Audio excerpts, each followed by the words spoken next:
Hello everyone, hello dear students, welcome to ATP star. कैसे हो यार? बढ़िया हो, बिंदास हो? तो यार देखो, जेई 2022 जितना हमें दूर लग रहा है एक्चुअली उतना दूर नहीं है। आप जानते हो objects are closer than they appear, है ना।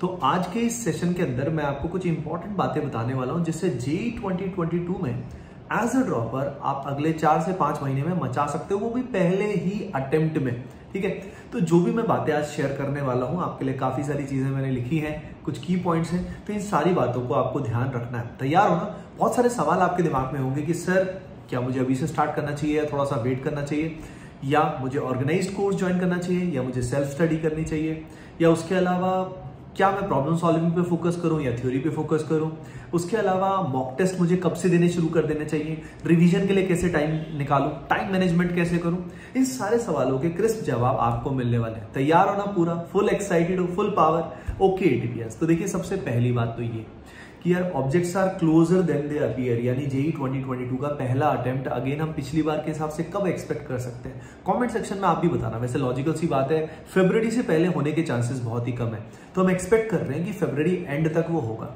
ठीक है, अब अगली बात आएगी कि भाई किस अटेम्प्ट पे फोकस करें, पहले पे करें, दूसरे पे करें, तीसरे पे करें। तो यार देखो, मैं सभी को बोलूंगा कि फर्स्ट अटेम्प्ट हमेशा लकी होता है। ठीक है, तो फर्स्ट अटेम्प्ट पे ही अपने को पूरी जान लगा देनी चाहिए, अपने को फोकस करना चाहिए। इसलिए तैयारी हमें अभी से शुरू करनी होगी। अब दिमाग में आएगा, सर कैसे मैनेज करेंगे, कैसे करेंगे हम जो बचा हुआ समय, इतने समय में इतना सारा कोर्स करना है, कैसे मैनेज होगा? तो यार देखो, पहली चीज अब डाउट ये आएगा कि सर हम किसी ऑर्गेनाइज्ड कोर्स पे जाएं या सेल्फ स्टडी पे जाएं। देखिए गाइस, सेल्फ स्टडी से ये मैनेज कर पाना बहुत डिफिकल्ट है। क्रैक तो कर सकते हो, लेकिन जो रैंक चाहते हो, जो परसेंटेज चाहते हो, उससे अगर कम आई तो फिर क्या फायदा होगा? तो मेरा रिकमेंडेशन ये है कि आपको ऑर्गेनाइज्ड कोर्स पे ही जाना चाहिए, है ना। तो उसमें ऑर्गेनाइज्ड कोर्स में सारी चीजें प्लान होगी ना, जब तक कि भाई कोर्स में लेक्चर्स कितने हैं, कितने आवर्स हैं। जैसे आप सभी के लिए हम लोग, जैसे कि आप जानते होंगे कि कल से क्लासेस शुरू हो रही है, ठीक है ना। हम आपके लिए लेकर आ रहे हैं एकलव्य 2.0 बैच जो एक्सक्लूसिवली जेई मेन पे फोकस्ड है, एंड वॉरियर 2.0 है जो जेई मेन एंड एडवांस्ड पे है। ये बैचेस कोटा में भी शुरू होने वाले हैं, यानी जो स्टूडेंट ऑफलाइन आके हमसे पढ़ने वाले हैं वो भी आ सकते हैं, और यही बैचेस ऑनलाइन भी चलने वाले हैं। लाइव ऑप्शन भी है, रिकॉर्डेड वाला ऑप्शन भी स्टूडेंट्स को अवेलेबल है। तो इन बैचेस में हमने प्रॉपर प्लान किया है कि कैसे पहले अटेम्प्ट से पहले हम सिलेबस जो है ना वो प्रॉपर कंप्लीट कराएंगे। ठीक है, और जो एडवांस वाला बैच है, वॉरियर बैच है, उसमें उसके बाद भी क्या होगा, क्लासेस चलेंगी। यानी अगर एक ऑर्गेनाइज्ड कोर्स आप अच्छा ज्वाइन करते हो किसी भी प्लेटफॉर्म पे, तो वहां प्रॉपर प्लानिंग होती है, आपके लिए प्लानिंग करी हुई होती है। जो एकेडमिशियंस होते हैं, जैसे यहाँ पे मैंने आपके लिए प्लानिंग की है एकलव्य एंड वॉरियर में, वैसी प्लानिंग वहां पे भी डिफरेंट प्लेटफॉर्म्स में भी टीचर्स ने की होती है। तो इसीलिए आप कहीं पे भी जाइए, लेकिन मैं ऑनेस्टली बोलूंगा कि you should go for an organised course, और उसमें आपको प्रिपरेशन जल्दी से स्टार्ट करनी चाहिए, एक भी दिन वेस्ट नहीं करना चाहिए। ठीक है ना। बाकी अगर आप एटीपी स्टार में आना चाहते हो, एकलव्य वॉरियर में, तो आप जरूर आइए। बहुत सारे स्टूडेंट्स ऑलरेडी ज्वाइन कर चुके हैं। तो अगर आप कोटा आना चाहते हैं, ऑफलाइन बैचेस में हमसे पढ़ना चाहते हैं, तो जल्दी से आइए, इस वीक में ही कोटा आ जाइए। और अगर आप स्कॉलरशिप का फायदा उठाना चाहते हैं तो एक गूगल फॉर्म नीचे डिस्क्रिप्शन में दिया हुआ है, उस गूगल फॉर्म को जरूर फिल करें, है ना। आपको स्कॉलरशिप भी मिलेगी depending on your previous academic achievements. Okay, अगली चीज मैंने आपको बताया, अब आपने तैयारी शुरू कर दी। ठीक है, ऑर्गेनाइज्ड कोर्स से आपने तैयारी शुरू कर दी है ना। अब पॉइंट ये है कि जब स्टार्टिंग में हम स्टार्ट करते हैं ना, जब स्टार्ट करते हैं तो क्या होता है कि काफी ज्यादा एनर्जी होती है कि मैं ये आग लगा दूंगा, इतनी मेहनत कर दूंगा। कई बार क्या होता है कि वो 7-8 दिन में हम टाइटाई फुस हो जाते हैं। यानी शुरुआत हमें स्लो करनी चाहिए, बहुत ज्यादा पागलों की तरह शुरू में नहीं पढ़ना चाहिए। तो होता क्या है, शुरू में हम बहुत ज्यादा पढ़ते हैं और बाद में हमारा एनर्जी लेवल क्या हो जाता है, डाउन हो जाता है ना। तो ये आपको नहीं करना है, इसलिए स्टार्टिंग में स्लोली पढ़िए, समझिए चीजें ठीक से, इंटरेस्ट को डेवलप करिए, और नेचुरली फिर क्या होगा, बाद में आपका जो आपका ये मान लीजिए पैशन जो है ना, वो नेचुरली इंक्रीज होता जाएगा। तो स्टार्ट स्लो, शुरू में एनर्जी सारी कंज्यूम नहीं करनी है, एनर्जी को इनफैक्ट बचा के रखना है, आगे तक बचा के रखना है, और ये मोमेंटम अपने को बढ़ाते रहना। तो स्टार्ट स्लोली। ओके, उसके अलावा अगली चीज है कि भाई focus on the problem solving. ठीक है, आपको प्रॉब्लम सॉल्विंग पे ही सबसे ज्यादा फोकस करना है। जैसे देखो, एक बहुत इंपॉर्टेंट बात यह है कि अभी आपको एज अ ड्रॉपर अगर हम बात करें तो आपको एक सिग्निफिकेंट पार्ट पहले भी आता होगा, 30%, 40%, कुछ परसेंटेज सिलेबस आपको आता होगा। अब जो आपको ढंग से आता है, जिसके क्वेश्चन आपसे ऑलरेडी अच्छे से बन जाते हैं, तो उसको तो मेंटेन रखना है स्ट्रांग। लेकिन जो आपसे नहीं होते, मार्क्स तो आपके उसी से इंक्रीज होंगे ना।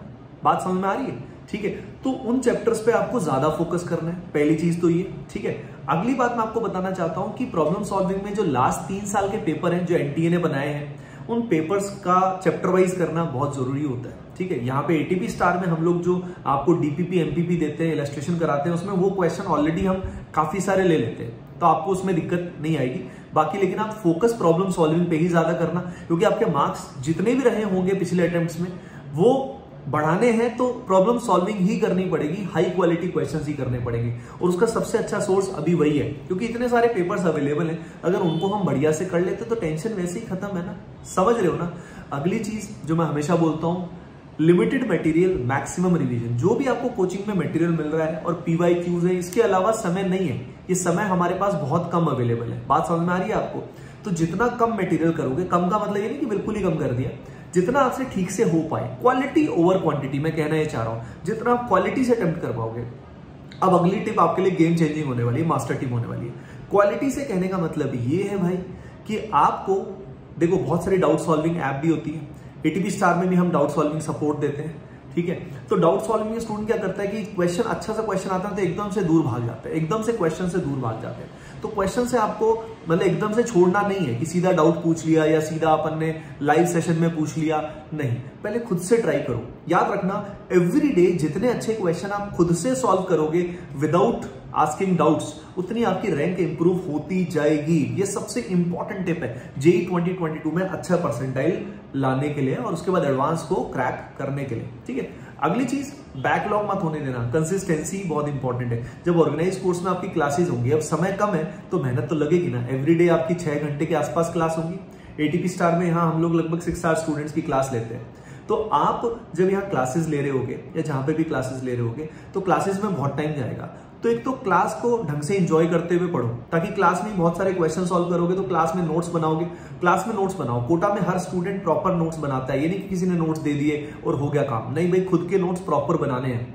ठीक है, ये बहुत इंपॉर्टेंट पैडागॉजी का मेथड होता है कोटा में, जो टीचर्स हमेशा रिकमेंड करते हैं स्टूडेंट्स के लिए। ठीक है ना, तो ये वाला पॉइंट मैंने आपको बता दिया कि बैकलॉग मत होने देना, क्योंकि बाद में फिर यही फ्रस्ट्रेशन हो जाता है कि सर इतना सिलेबस पीछे रह गया, मैं तो ये हो गया वो हो गया, राइट, है ना। इसीलिए ऑफलाइन ऑनलाइन जहां से भी पढ़े डिसिप्लिन्ड वे में पढ़े, दैट इज मोस्ट इंपॉर्टेंट। और अगली चीज, मॉक टेस्ट अभी से देना शुरू कर देना, मतलब जैसे ही आपका सिलेबस होना शुरू हो जाए, जैसे यहाँ पे कोटा में हम लोग एवरी 3 वीक्स ऑलमोस्ट टेस्ट लेते हैं, रिव्यू टेस्ट लेते हैं।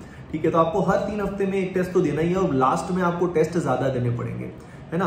अगेन मैं वही बात बोलूंगा कि थिंक लेस डू मोर। ठीक है ना, एक बार आपने रास्ता चुन लिया, एक ऑर्गेनाइज कोर्स को चुन लिया, तो फुल ट्रस्ट के साथ फुल मेथोडोलॉजी उसको फॉलो करो, उसके कंटेंट को पढ़ो, रिवीजन करो। एवरीडे रिवीजन का थोड़ा सा टाइम निकालना बहुत जरूरी है, उसी से कॉन्फिडेंस आता है, नहीं तो आगे बढ़ते जाएंगे और पीछे का भूलते जाएंगे, है ना। तो इन सारी बातों को अगर आप ख्याल रखोगे तो आप बहुत अच्छा करने वाले हो जेईई 2022 में, मेन में भी और एडवांस में भी। ठीक है, और आप में से जो स्टूडेंट्स एकलव्य 2.0 एंड वॉरियर 2.0 में आना चाहते हैं, ऑनलाइन तो पढ़ ही सकते हो, लेकिन अगर कोटा आना चाहते हो, ऑफलाइन पढ़ना चाहते हो, तो आप स्कॉलरशिप का भी बेनिफिट उठा सकते हो। तो नीचे डिस्क्रिप्शन में दिए हुए गूगल फॉर्म को अभी के अभी जरूर फिल करो। एटीपी स्टार टीम से आपको जो डिटेल्स है वो SMS या व्हाट्सएप कुछ ना कुछ जरूर आ जाएगा जल्दी ही। ओके गाइस, फिर भी अगर आपकी कोई क्वेरी रहती है तो कमेंट सेक्शन में जरूर बताइएगा। Bye bye, take care and love you all.